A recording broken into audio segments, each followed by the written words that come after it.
Hello students, welcome to the official YouTube channel of Sanskaram Group of Schools. Student, today we are going to discuss our political chapter 4, the working of institution. Student, in this chapter we are going to discuss how the different institutions work in a democratic system. Hello students. Student, as you know that we are reading the book of our ninth class, Democratic Politics. So in this book, student, we are going to read about what is democracy, why democracy, the electoral system, the making of constitutions. And now we have already aware about the definition of democracy, that democracy, what is democracy? It is a form of a government which is framed by the people, and in the democracy people's rules to be elected, rules wanted to rule by their elected representatives. But student, you know that in a democracy the rulers have to follow some rules and procedures. They have to work with and within the institutions. They have to work with different organizations. So in a simple English, I am going to say institutions is equal to organizations. So student, in this chapter we are going to discuss what are these institutions, why we need them, and what are the key role of these institutions in major decisions that run the country, and how many types of institutions and what are their functions. But before going to discuss the definition of institutions and about their working, student, our chapter give us a story how is a major policy decision taken. Student, with this help of this story, we can understand the functioning and requirement of institution in a democracy. So student, let us concentrate our chapter. This story tell us or try to clarify us ki how different institutions including inner decision and how a government works. Then we clarify the definition of institutions. So this is a event or a story about a office memorandum. What do you mean by the word office memorandum? An official order that signed by issued by an government officials और ministry, एक सरकारी अध्यादेश जो किसी मंत्रालय के द्वारा जारी किया जाता है या किसी सरकारी अधिकारी के द्वारा जारी किया जाता है, उसको ऑफिस मेमोरेंडम कहते हैं. सो किस तरह से एक मंत्रालय ने एक सरकारी आदेश है वो इशू किया और किस तरह से वो एक कंट्रोवर्सी का कारण बना और न्यायपालिका को उसमें शामिल होना पड़ा. तो ये एक जो सरकारी अध्यादेश है ये एक तरह से हमको ये समझा रहा है कि किस तरह से जो सरकार के तीनों अंग हैं, विधायिका, कार्यपालिका और न्यायपालिका, मीन लेजिस्लेचर, एग्जीक्यूटिव्स और जुडिशरी, तीनों एक साथ जुड़ते चले जाते हैं. यहाँ हम इन तीनों के रोल के बारे में जान पाएंगे और तभी हम आगे चलकर इंस्टीट्यूशन की डेफिनेशन है वो क्लैरिफाई कर पाएंगे. So let us start. A government order. On August 13, 1990, the government of India issued N order. It was called an office memorandum. Office memorandum अगर आप अपनी बुक में भी देखना चाहेंगे तो पीछे आपको कुछ टर्म्स दिए गए हैं. इट मीन्स क्या है, ये एक कम्युनिकेशन है या डिसीजन ऑफ गवर्नमेंट है जो कि इशू किया जाता है. So like all government order it had numbers and known by that. तो पहले मैं आपको ये इमेज दिखाना चाहूँगी. ये देखिए GI, जो ये आपका पेज जो फॉर्मेट जो दिया गया, तो GI mean government of India, department of personnel and training. OM mean office memorandum number, क्योंकि किसी भी सरकारी दफ्तर में या किसी भी ऑफिस के अंदर जब कोई इस तरह के नोटिफिकेशंस निकलते हैं, तो जैसे आपने भी देखा होगा स्कूल में जो डिफरेंट सर्कुलर्स हैं, जब टीचर्स आपको पढ़ा रहे होते हैं तो वो पियोन आता है और उनसे सिग्नेचर कराता है। There is a circular book और उसके ऊपर सर्कुलर नंबर्स और डेट वगैरह लिखा होता है ताकि कंफर्म रहे कि कब क्या हुआ था। तो इस तरह से ये नंबरिंग इनको दी जाती है। तो इसका नंबर है 36012/31/90 SCT डेटेड 13/8/1990। तो इसका मतलब ये ऑर्डर कौन सी डेट को निकला था? 13/8/1990 को। और ऐसा क्या हुआ कि ये हमारे सिलेबस में ही आ गया? क्योंकि ये कंट्रोवर्सी का कारण बना और इसमें सरकार के जो तीनों जो संगठन हैं, तीनों जो ऑर्गेनाइजेशन है, संस्था हैं, वो जुड़ गई अपने आप, जो कि आपके जानने के लिए ज़रूरी है कि वो काम किस तरह से करते हैं। तो ये ऑफिस मेमोरेंडम जो है डेटेड 3/8/1990 ये इशू हुआ। अब नेचुरली सी बात है, कोई ऑर्डर इशू हो रहा है तो उसको कोई सिग्नेचरी पर्सन तो होगा ना उसको इशू करने वाला। The joint secretary an officer in the department of personnel and training in the ministry of personnel public grievances and pensions sign the order. Joint secretary एक IAS ऑफिसर होता है जो कि आपकी जो कर्मचारी और जन शिकायत जो पेंशन मंत्रालय है उसका ये डिपार्टमेंटल ऑफिसर है जिसने इस ऑर्डर को इशू किया। तो अंडर सी बात है कि इसके नीचे उसने सिग्नेचर किए। इट वॉज क्वाइट शॉर्ट, ये ऑर्डर बहुत बड़ा नहीं था, छोटा था, barely 1 page. It look like an ordinary circular और notice that you may have seen in school. जैसे स्कूल में आपके सर्कुलर इश्यूज़ होते हैं जिसमें टीचर्स के लिए इंस्ट्रक्शंस होती हैं, कई बार स्टूडेंट के लिए इंस्ट्रक्शन होती है, मे बी कई बार वो मैनेजमेंट के द्वारा भी इशू किए जाते हैं, कई बार प्रिंसिपल के द्वारा भी इशू किए जाते हैं।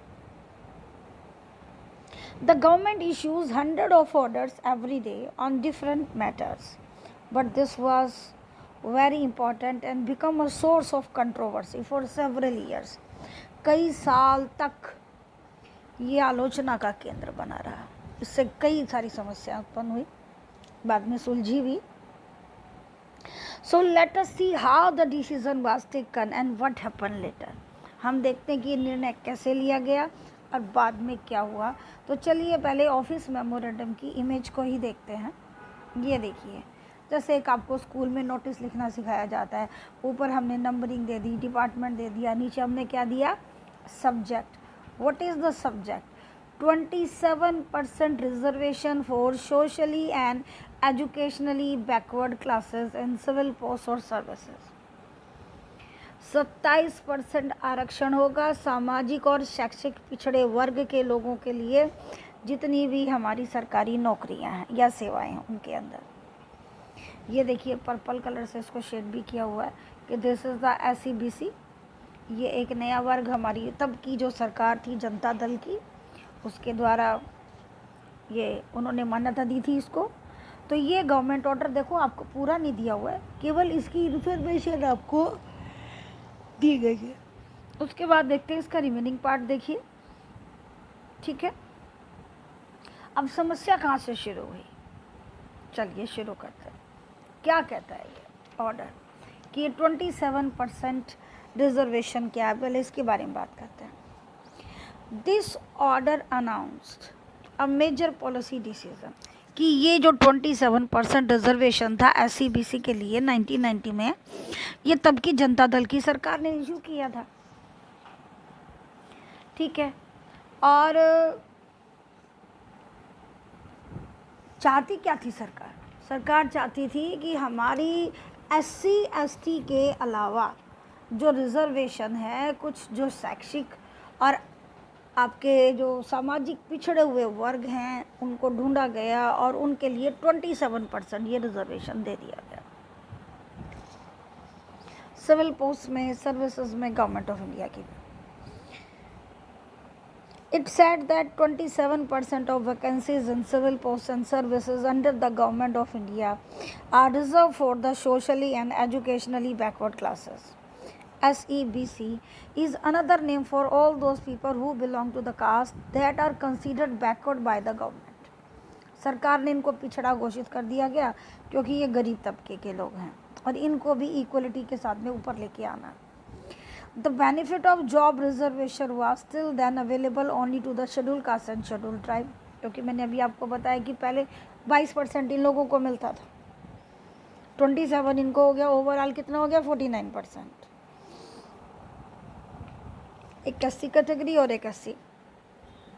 ये तो कॉन्स्टिट्यूशन में ही लिस्टें हैं, वहीं से इसको मिला हुआ है. लेकिन अब एक थर्ड कैटेगरी बना दी गई जिसको कहा गया SEBC was introduced. Only persons who belong to the backward classes were eligible for this quota. Quota mean एक तरह से कह सकते हैं प्रपोर्शन रेशो के अकॉर्डिंग आपका फिक्स जो रेशो है, परसेंटेज है, कितना आपको मिल गया. और 27% jobs. Others could not compete for this jobs, यानी कि जो जनरल कैटेगरी है वो इसमें नहीं आ सकते. सो अब मुद्दा ये है कि सरकार ने एक ऑर्डर इशू कर दिया, हमने ऑफिस मेमोरेंडम की इमेज देख ली, हमें पता चल गया कि मिनिस्ट्री में जो जॉइंट सेक्रेटरी है उसने सिग्नेचर किया है, मिनिस्टर ने सिग्नेचर किया है. तो 8th क्लास में आपने पॉलिटिकल साइंस की बुक में पढ़ा था how the central government works, who are the decision makers. एक बार थोड़ा सा उसको हम रिकॉल करते हैं. Who decided to issue this memorandum? ये मेमोरेंडम किसने इशू करने की सोची होगी भाई, ये ऑर्डर किसने निकाला होगा. नेचुरल सी बात है, जिस ऑफिसर ने सिग्नेचर किया उसकी तो अथॉरिटी नहीं है, he just an officer. Democracy है ना, तो डेमोक्रेसी में डिसीजन कौन लेगा, इलेक्टेड रिप्रेजेंटेटिव रूलर्स. तो let us continue. Clearly such a big decision could not have been taken by the person who sign that document.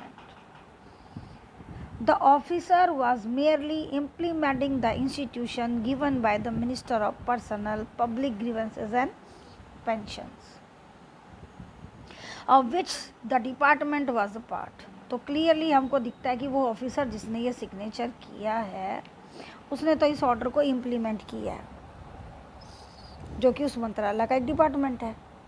We can guess that such a major decision would have involved other major functionaries in our country. You have already read in the previous class about some of them. हम पढ़ चुके हैं 8th class में. हमने क्या पढ़ा था, Lok Sabha, Rajya Sabha, parliament, PM, vice president, president, इन सब की पावर्स, इन सब की फंक्शनरीज, एक बिल कैसे पास होता है, first reading, second reading, third reading, उसके बाद उसकी वोटिंग, उसके बाद राज्यसभा में पास होना, फिर प्रेसिडेंट से सिग्नेचर करवाना, फिर जिस मंत्रालय ने वो बिल पेश किया था या लॉ या पॉलिसी पेश की थी उस तक वो वापस फाइल जाएगी, वहाँ का ऑफिसर और मिनिस्टर उसको फिर इम्प्लीमेंट करेंगे, तभी तो वो एग्जीक्यूटिव कहलाते हैं. क्योंकि लॉ बनाने का काम लेजिस्लेचर में होता है, उसको इम्प्लीमेंट करने का काम एग्जीक्यूटिव्स का होता है. तो एग्जीक्यूटिव मीन मिनिस्टर्स और मिनिस्ट्रीज हमारे मंत्रालय जो हैं, और जो हमारा लेजिस्लेचर है वो पार्लियामेंट या हमारी राज्यों की विधानसभाएं हैं वो होती ही है. ये सब आप 8th क्लास में पढ़ चुके. हम थोड़ा सा उससे आगे ही चलने वाले इस चैप्टर में. We can guess that such a major decision would have involve other major functionaries in our country. इसीलिए ये लाइन यहाँ पर आई. You have already read in the previous class about some of them. Let us go some of the main point. जो कि भी मैंने बोला कि जो हम पिछला रिकॉल कर रहे हैं. President is the head of the state and is the highest formal authority of the country. जो राष्ट्रपति होता है वो देश का मुखिया होता है. अब स्टेट क्या है, अब यहाँ थोड़ा सा कंफ्यूज है. मुझे नहीं पता कि 8th में आपको क्या क्लैरिफिकेशन मिली है इसकी. हमारे भारत में स्टेट जिस शब्द के लिए यूज़ किया जाता है थ्रू आउट द वर्ल्ड, जो हमारी पॉलिटिकल साइंस है उसमें स्टेट वो शब्द के लिए यूज़ नहीं किया जाता. स्टेट का मतलब राज्य है. ये हरियाणा, पंजाब और ये राज्य नहीं. स्टेट का मतलब होता है एक अथॉरिटी, एक कंट्री जिसका एक स्पेसिफिक एरिया है, डेफिनेट टेरिटरी है, जिसकी एक ऑर्गेनाइज गवर्नमेंट है, जिसके पास पावर है और वो अपने देश के लिए और विदेश के लिए अपनी नीतियाँ बनाती हैं. सरकारें आती जाती रहती हैं, बदलती रहती हैं, लेकिन देश हमेशा वही रहता है. तो जब हम ये कह रहे हैं, मीडिया पर भी बोल रहे हैं, न्यूज़पेपर पर भी बोल रहे हैं, या कहीं बोल रहे हैं कि देश बोल रहा है, तो इसका मतलब देश की जनता और उसका कानून वो हमेशा रहता है, सरकारें आती जाती रहती हैं। तो स्टेट, तो उस देश का मुखिया कौन है, उस देश के सारे काम जो किसके नाम पर होते हैं, राष्ट्रपति के नाम पे, और वो फॉर्मल अथॉरिटी है क्योंकि उन्हें कानून के द्वारा वहाँ अपॉइंट किया गया है। Second point, prime minister is the head of the government. हर 5 साल के बाद सरकार बनती है, मेजॉरिटी ग्रुप का जो लीडर है वो पीएम चूज होता है, वो सरकार चलाता है, तो he is the head of the government and actually exercise the all governmental power. और सरकार के पास जितनी भी शक्ति हैं जो जनता ने उसे चुनकर वहाँ भेजा है, संविधान में जो जो उसको काम करने की शक्तियाँ मिली हैं, उन सब का प्रयोग कौन करेगा, प्रधानमंत्री करेगा। He takes most of the decision in the cabinet meetings. अब ये कैबिनेट क्या होता है, मंत्रिमंडल, चुने हुए 15-20 मुख्य मंत्री जो होते हैं, मेन मंत्री जो होते हैं, जैसे होम मिनिस्टर हो गया, डिफेंस मिनिस्टर हो गया, फाइनेंस मिनिस्टर हो गया, या और कुछ मिनिस्टर्स आप लगा लीजिए, ये बैठकर मेजर डिसीजन लेते हैं। सो पार्लियामेंट क्योंकि प्रधानमंत्री कहाँ बैठता है, पार्लियामेंट में बैठता है, क्योंकि वो एक इलेक्टेड रिप्रेजेंटेटिव है, एमपी है। तो एमपी में से ही तो पीएम आएगा, मिनिस्टर्स आएंगे, वो कहाँ बैठते हैं, पार्लियामेंट में। और पार्लियामेंट के अंदर 3 चीज़ें शामिल होती हैं भारत के अंदर, राज्यसभा, लोकसभा और प्रेसिडेंट। भारतीय जो पार्लियामेंट है वो बाई कैमरल है, यानी कि उसके अंदर 2 हाउस है, हाउस ऑफ पीपल और दूसरा काउंसिल ऑफ स्टेट्स। ये हम आगे बाद में डीपली पढ़ेंगे। तो parliament consist of the president and 2 houses, Lok Sabha and Rajya Sabha. The prime minister must have the support of a majority of Lok Sabha members. और बिल्कुल प्रधानमंत्री तब तक प्रधानमंत्री है जब तक कि लोकसभा में उसको मेजॉरिटी प्राप्त है, क्योंकि डेमोक्रेसी का मतलब ही मेजॉरिटी रूल होता है। तो इसका मतलब किसी भी देश में जो हम पीछे पड़ चुके हैं कि जो मुख्य जो सरकार काम कर रही है, जो चल रही है गवर्नमेंट, डिफरेंट इंस्टीट्यूशन, उसमें ये मेन फंक्शनरीज होते हैं। तो आइए अब जो ये ऑफिस मेमोरेंडम है, इसको इवेलुएट करते हैं कि इसमें प्रेसिडेंट का क्या रोल है, इसमें प्राइम मिनिस्टर का क्या रोल है, इसमें एग्जीक्यूटिव्स का क्या रोल है। अब इस ऑफिस मेमोरेंडम को उस पर लेके चलते हैं। So were all these people involved in this decision regarding the office memorandum? क्या ये सब लोग इस ऑफिस मेमोरेंडम में शामिल थे? Let us find out. This office memorandum was the culmination of a long chain of events. ये जो सरकारी आदेश निकला था ना, अध्यादेश, ये अपने आप एक लंबी प्रक्रिया का अंतिम परिणाम है। क्लमिनेशन मीन हम कोई इवेंट कर रहे हैं, उसका peak point, ending point. The government of India had appointed the second backward class commission in 1979, underline it. अब ये क्या हो गया, हमारा एनटीएससी का क्वेश्चन हो गया। सॉरी, पीछे भी मैं भूल गई थी आपके लिए कि आपने prime minister is the head of the government, president is the state of government, इसको भी अंडरलाइन कीजिए, क्योंकि वो 27% वाली लाइन तो बाद बस फिर आएगी, तो उसको हम बाद में भी कर सकते हैं, इतना बड़ा इशू नहीं है उसका। तो हम कहाँ पर हैं कि ये सेकंड बैकवर्ड क्लास कमीशन 1979 हमारी गवर्नमेंट ऑफ इंडिया ने अपॉइंट किया। अब ये कमीशन क्या होता है आपके हिसाब से?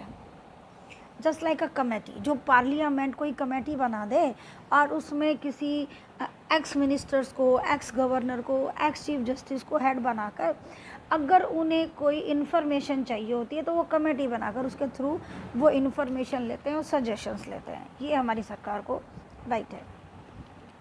तो उन्होंने क्या किया, second backward class commission appoint किया 1979 में। तो इसका मतलब एनटीएस के लिए हमारा एक क्वेश्चन रेडी हो गया कि फर्स्ट बैकवर्ड क्लास कमीशन कब था, उसका पर्पस क्या था। तो यहाँ पर साइड में स्पेस है, पेंसिल उठाइए और नोट कीजिए।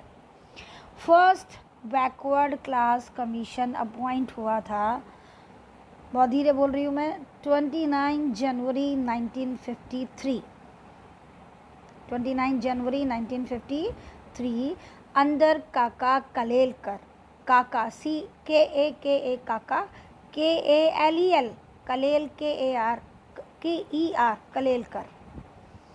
काका कलेलकर ये एक सोशल रिफॉर्मर थे, राज्यसभा के मेंबर थे, महात्मा गांधी के फॉलोअर थे, और इनकी जो चेयरमैनशिप में ये कमीशन बनाया गया, मीन एक कमेटी बनाई गई जिसका काम था SC ST के अलावा भारत में जो सामाजिक और शैक्षिक रूप से पिछड़े हुए वर्ग हैं उनकी लिस्ट बनाना, उनको सामाजिक रूप से ऊपर लेकर आने के लिए कुछ सजेशन देना, रिकमेंडेशन देना। रिकमेंडेशन मीन सुझाव देना उस चीज़ के लिए। तो काका कलेलकर का जो ये कमीशन था, इसको फर्स्ट बैकवर्ड क्लास कमीशन भी कहते हैं, इसको 1955 बैकवर्ड कमीशन भी कहते हैं, क्योंकि 1955 में 30 मार्च को इन्होंने अपनी रिपोर्ट पार्लियामेंट को सौंप दी थी, और जिसमें इन्होंने 2700 समथिंग जो कास्ट हैं पूरे भारत से, उनको लिस्टेड किया कि ये एजुकेशनली और सोशली बैकवर्ड क्लासेस कास्ट हैं, और उन्होंने फिर रिकमेंडेशन दी। उनकी रिकमेंडेशन तो इतनी एक्सट्रीम थी कि 70% रिजर्वेशन मांग रहे थे वो, जो कि अगेंस्ट था कॉन्स्टिट्यूशन के। तो पार्लियामेंट ने जो उनकी जो सुझाव थे उनको कैंसिल कर दिया, उनको नहीं माना, और उनकी फाइल वही रह गई। फिर 1979 में जब चौधरी चरण सिंह जी की सरकार आई, तो फिर से जनता पार्टी की सरकार थी, उस वक्त प्रधानमंत्री थे मोरारजी देसाई जी। हमारे जनता पार्टी की सरकार थी 1979 में, और हमारे प्रधानमंत्री थे मोरारजी देसाई। तो उन्होंने बिहार के जो एक्स चीफ मिनिस्टर होते थे बिंदेश्वरी प्रसाद मंडल, BP मंडल, उनकी चेयरमैनशिप में फिर से एक कमीशन सेटअप किया जिसको सेकंड बैकवर्ड क्लास कमीशन कहा गया 1979 का। और इनको कहा गया कि आप आइडेंटिफाई करो SC BC ग्रुप को और रेकमेंड करो स्टेप्स को जो कि उनकी एडवांसमेंट के लिए ज़रूरी है। तो चलिए आगे इसको डिस्कस करते हैं। The government of India had appointed the second backward class commission in 1979. तो आई थिंक अब आपके पास फर्स्ट बैकवर्ड क्लास कमीशन और सेकंड क्लास कमीशन का दोनों का रेडी हो गया होगा material. It was headed by BP Mandal, मैंने कंप्लीट नाम दिया आपको सर का, Bindeshwari Prasad Mandal, ex CM of Bihar, chief minister of Bihar थे ये। It was headed by BP Mandal, hence it was popularly called the Mandal commission, क्योंकि किसी भी कमीशन को जो उसके चेयरमैन होता है उसके नाम से ही मोस्टली जाना जाता है। It was asked to underline, this is the objective of commission, to determine the criteria to identify the socially and educationally backward classes in India and recommended steps to be taken for their advancement. अब commission appointment हुआ है तो report भी देगा। Underline the next line. The commission gave its report in 1980 and made many recommendations, and underline the next line. One of these was 27% of government jobs be reserved for the socially and educationally backward classes. The report and recommendations were discussed in the parliament. अब parliament ने आपको एक committee बनाकर, एक head chairman बनाकर एक commission का appoint किया है, तो आप अपनी रिपोर्ट कहाँ देंगे? पार्लियामेंट को। पार्लियामेंट में वो डिस्कशन हुआ, तो हुआ क्या? For several years, many parliamentarians and parties kept demanding the implementation of the Commission recommendations. Then came the Lok Sabha election of 1989 कि पार्लियामेंट को सौंप दी। अब सरकार कभी मन करेगी करना है, कभी नहीं करना है, और इसी चक्कर में वो जो डिसीज़न था मंडल कमीशन के जो सजेशन थे वो इम्प्लीमेंट नहीं हुए। जब पहले वाला कौन सा इम्प्लीमेंट हो गया था भैया, जो ये वाला भी होना था। बहुत बार ऐसा होता है कि सरकार कमीशन बनाती है, सजेशन लेती है, बट सरकार बाउंड नहीं है कि उनको लागू करे, ये उसकी विल के ऊपर होता है। तो अब 1989 के जो इलेक्शंस आए, इसमें क्या हुआ?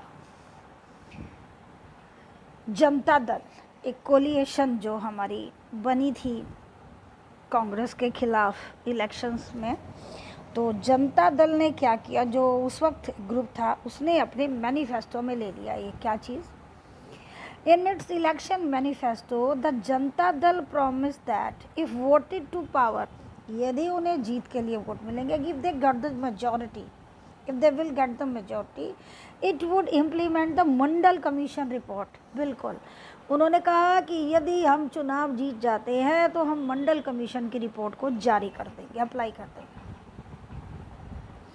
द जनता दल did form the government after this election, और इलेक्शन के बाद में जनता दल ने अपनी सरकार बनाई। अब ये सब कैसे पॉसिबल हुआ, ये मेरी आंखों देखी घटना है। At that time I was also in college, और बहुत सारे ग्रुप जो थे, बच्चे जो थे फर्स्ट टाइम, जिनको भारत में तब 18 साल के बच्चों को first time right to vote मिला था, I was also in them.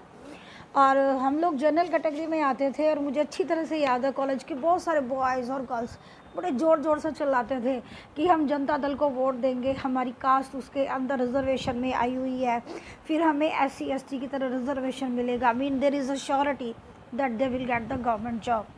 और इस तरह से एक बहुत बड़ी मेजॉरिटी ने बढ़ चढ़ कर उनको वोट दिया, तो अल्टीमेटली सरकार तो उन्हीं की बननी है, और वो बनी भी। और लीडर कौन बने, प्रधानमंत्री।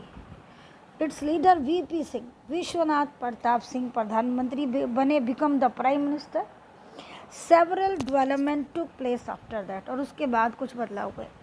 बच्चे हमने लास्ट जो चैप्टर पढ़ा था इलेक्टोरल पॉलिटिक्स, उसमें शुरू में भी हमें एक छोटी सी क्लिपिंग दी गई थी न्यूज़, जिसमें हमने चौधरी देवीलाल जी के बारे में पढ़ा था।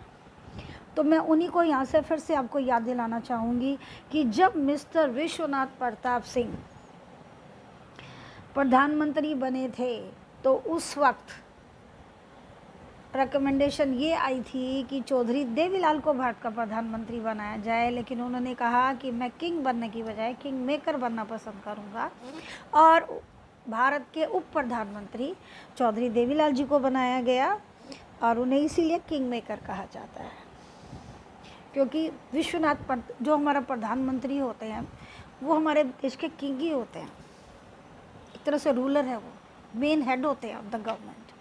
और विश्वनाथ प्रताप सिंह जी भारत के प्रधानमंत्री बने, और चौधरी देवीलाल भारत के दूसरे उप प्रधानमंत्री बने। भारत के प्रथम उप प्रधानमंत्री का नाम, अब फिर से एक NTSC की एक नई जिज्ञासा जागरूक है यहाँ पर, कि भारत के प्रथम उप प्रधानमंत्री थे सरदार वल्लभ भाई पटेल। जब पंडित जवाहरलाल नेहरू को प्रथम प्रधानमंत्री चुना गया, तो वो हमारे भारत के प्रथम गृह मंत्री भी थे। कौन? सरदार वल्लभ भाई पटेल। लेकिन वो सरदार पटेल हमारे प्रथम उप प्रधानमंत्री भी थे, ये बात आप याद रखेंगे। चलिए अब इसको आगे कंटिन्यू करते हैं चैप्टर को। तो अब हमने क्या डिस्कस किया था कि जो हमने 8th क्लास में पढ़ा है उसी को हम इसमें देखेंगे, मेमोरेंडम में उसका रोल देखेंगे, है कि नहीं।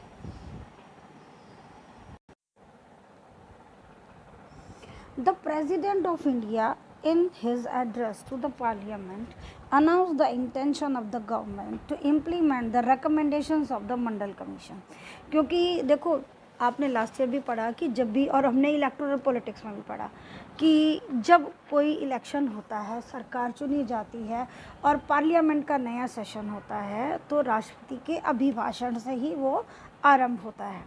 और इसमें राष्ट्रपति जो हैं वो नई सरकार जो अपने जो मैनिफेस्टो में उसने घोषणा की होती है, प्रधानमंत्री की मंजूरी से ही, कि प्रधानमंत्री ही उन्हें इंटीमेट कराते कि भाई मैं अपनी ये पॉलिसी लागू करूँगा, तो वो अपने भाषण में उसके बारे में बात कर सकते हैं। तो उन्होंने सूचना दे दी थी कि भाई विश्वनाथ प्रताप सिंह की जो ये सरकार है वो मंडल कमीशन की रिपोर्ट का जो उन्होंने मैनिफेस्टो में जिक्र किया था, शायद ये उसको लागू करने वाले हैं।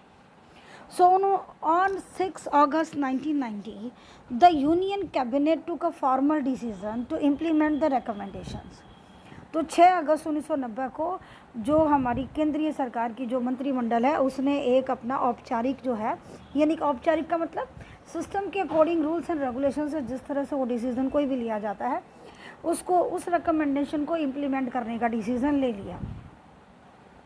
नेक्स्ट डे, अगले दिन, prime minister VP Singh inform the parliament about this decision through a statement in both the houses of parliament. और अगले दिन प्रधानमंत्री विश्वनाथ प्रताप सिंह जी ने संसद के जो दोनों सदन हैं हमारे, राज्यसभा और लोकसभा, उसको भी सूचना दे दी। The decision of the cabinet was sent to the department of personnel and training, क्योंकि कर्मचारी भर्ती जो हमारा मंत्रालय है ये उसका काम है, तो उसी को ये सूचना दे दी गई। The senior officer of the department drafted an order, और उसके बाद जो सीनियर ऑफिसर्स थे वहाँ के, उन्होंने ये ऑर्डर को ड्राफ्ट किया। With the cabinet in the line with the cabinet decision, मंत्रिमंडल ने जो निर्णय लिया गया था वो, and took the minister approval, उसके बाद मंत्री के सिग्नेचर हुए। An order sign an officer sign the order on the behalf of the union government, और उसके बाद जो वो IAS ऑफिसर जो ज्वाइंट सेक्रेटरी थे उन्होंने इस ऑर्डर को इशू किया। किसके बिहाफ पर?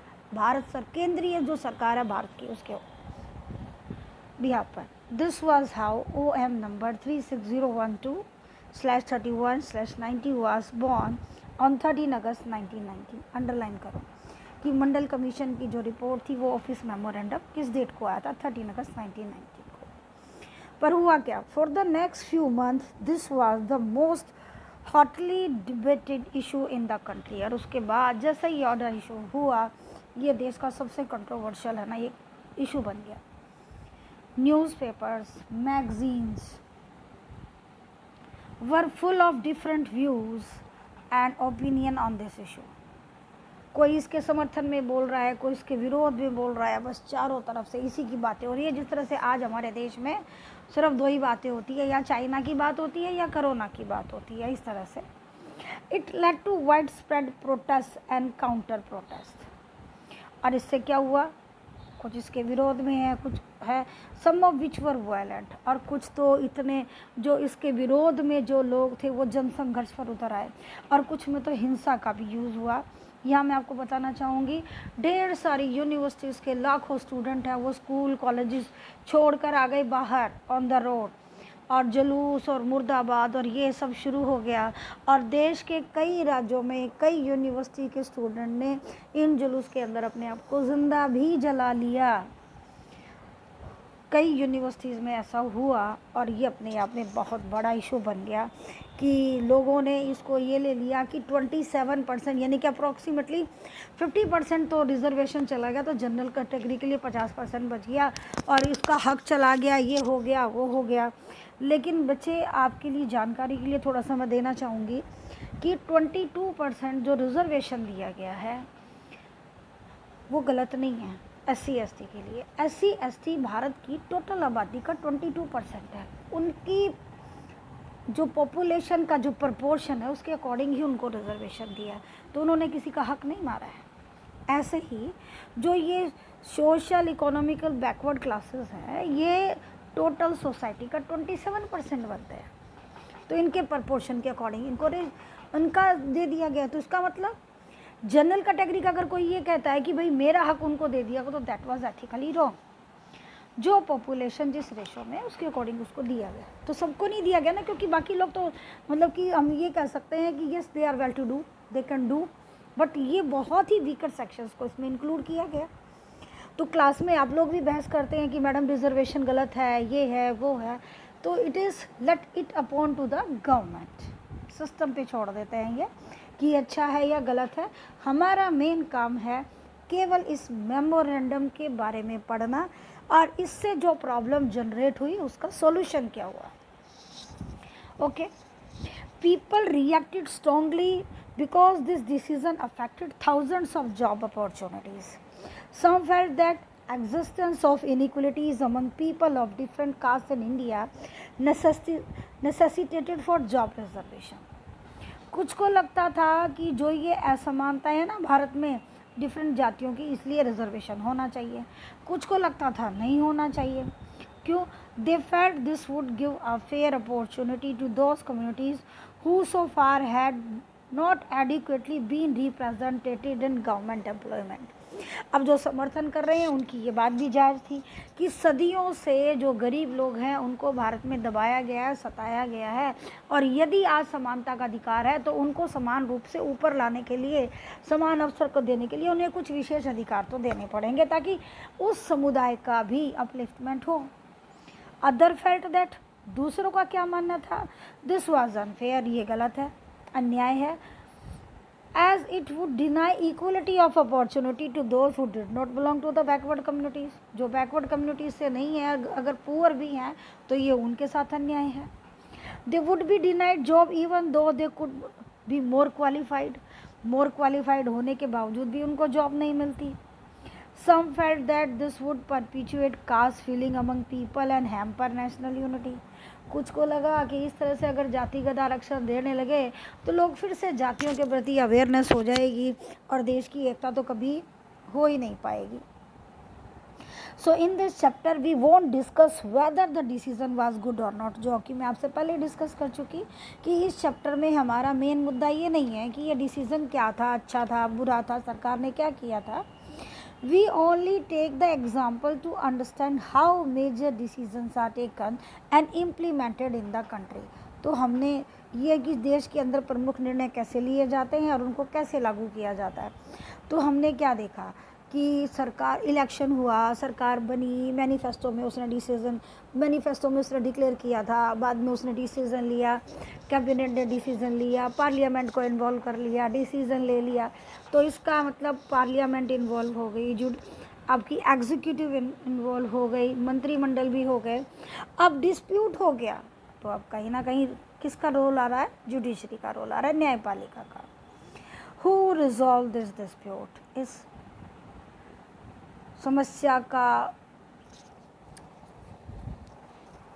हल कौन निकालेगा। Do you know that supreme court and the high court in India settle dispute arising out of government decision, कि सरकार के जो विभिन्न निर्णय होते हैं, जो कि हमारी हाई कोर्ट, सुप्रीम कोर्ट और हाई कोर्ट का जुडिशियल रिव्यू की पावर है, जो कि हम आगे पढ़ेंगे, उसके तहत सरकार के जो भी डिसीजन होते हैं और उनको लेकर कोई डिस्प्यूट होता है तो सुप्रीम कोर्ट और हाई कोर्ट को ये अधिकार है कि वो उसको हल निकाले उसका कोई।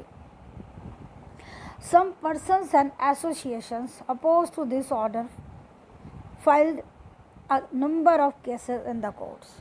तो वो लोग या वो संस्थाएं जो इस आदेश के विरुद्ध थे, उन्होंने क्या किया, कोर्ट में केस दायर कर दिया।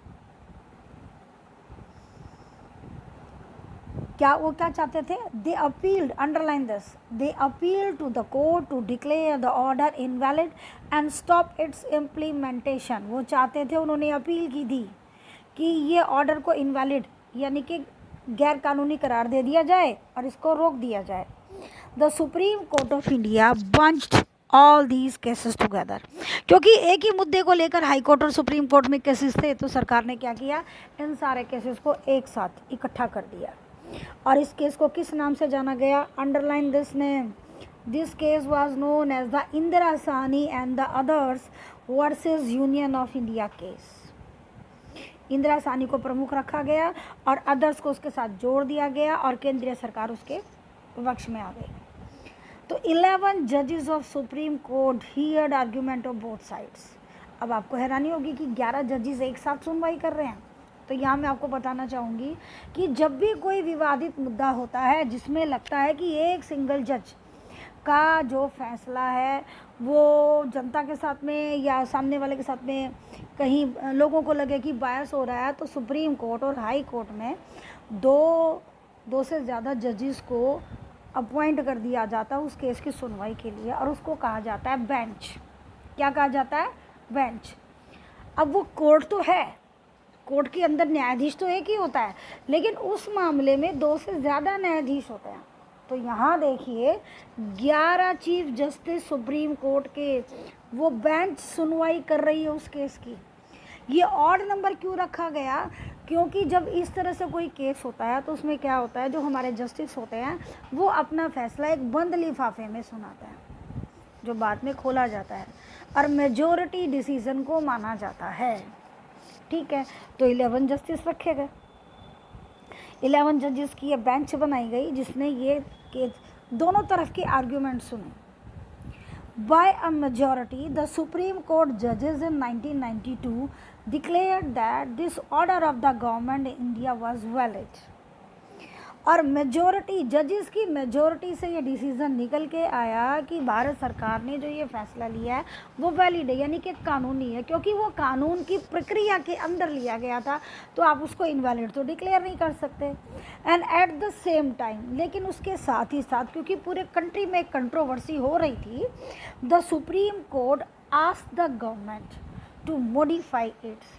उन्होंने सरकार को कहा कि आप इसको थोड़ा सा बदल सकते हैं। ये देखिए, ये कार्टून है जो उसी वक्त अमूल की तरफ से आया था, no reservation for this quota, कि reserve for this outstanding butter classic, ये सबके लिए है। तो यानी कि आरक्षण के ऊपर इसका मतलब कहीं ना कहीं एक लंबी चौड़ी बहस चल रही होगी।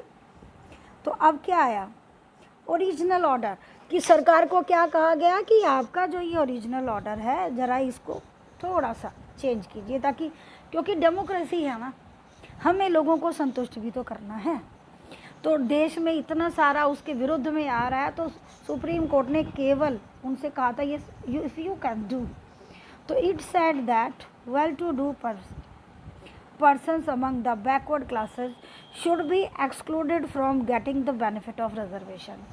ये कहा गया कि बैकवर्ड क्लास के जो अमीर लोग हैं, वो लोग जिनकी आर्थिक स्थिति बेहतर है, उनको इस कोटे से निकाल दिया जाए,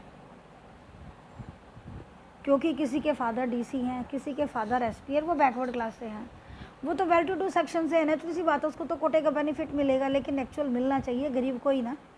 तो ये कहा गया कि जिसका इकोनॉमिक स्टेटस अच्छा है, ये आरक्षण का लाभ उस एससी को नहीं मिलेगा, ये उस एससी को मिलेगा जो रियल में बैकवर्ड है, गरीब है।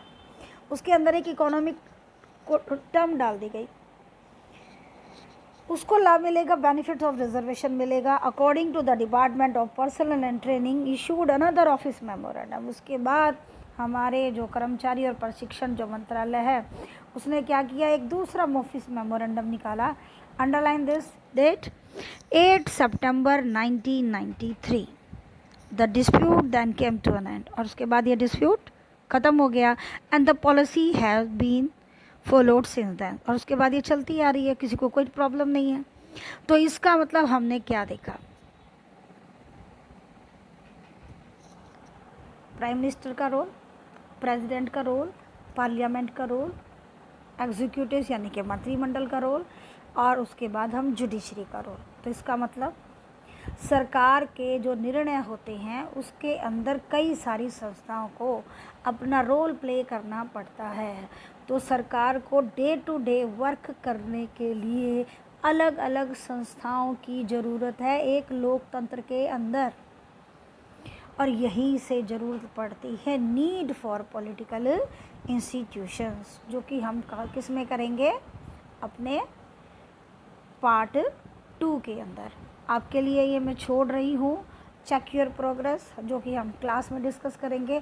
Who did what in the case of reservation for backward classes, कि सुप्रीम कोर्ट ने क्या किया, कैबिनेट ने क्या किया, प्रेसिडेंट ने क्या किया, और गवर्नमेंट ऑफिशियल्स ने क्या किया। This is the match for you. ठीक है, इसको सॉल्व कीजिए, let us solve in the class. Okay, till then bye. If you like my explanation, please subscribe my video channel and like it, share it with your friends.